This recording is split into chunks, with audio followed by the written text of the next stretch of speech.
2047 vision 2047 vision అని చంద్రబాబు గారు పదే పదే చెప్పుకుంటున్నారు. వాస్తవంగా నరేంద్ర మోడీ అప్పటికే భారత వికాస్ అంటూ 2047ని టార్గెట్గా పెట్టుకున్నటువంటి పరిస్థితి చూసాం.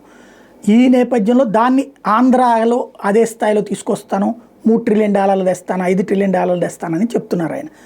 బాగుంది. అది పక్కన పెడితే అసలు ప్రపంచంలో నెంబర్ 1గా ఉంది అమెరికా, నెంబర్ 2గా చైనా ఉంది. మన దేశం దరిదాపుల్లోకి వెళ్తుందా? ప్రస్తుతానికైతే మనం 4వ స్థానానికి, రేపు 31 తర్వాత చూస్తే మార్చి 31 తర్వాత 4వ స్థానానికి రావడం మాత్రం ఖాయం. అయితే ఆ తర్వాత 3వ స్థానానికి రావడం కూడా సులభమే.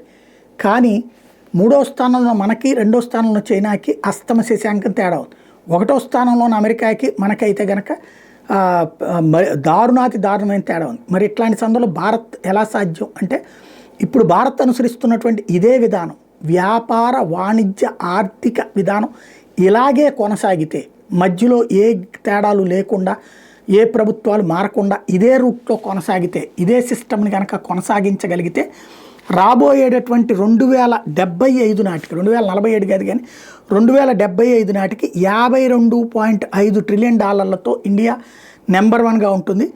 అదే సందర్భంలో బ్రిటన్ వచ్చేటప్పటికి కేవలం $7.6 ట్రిలియన్ పడిపోయేటటువంటి పరిస్థితి ఉంటుంది అన్నది గోల్డెన్ సాచ్ ప్రొజెక్షన్ బట్టి తెలుస్తోంది.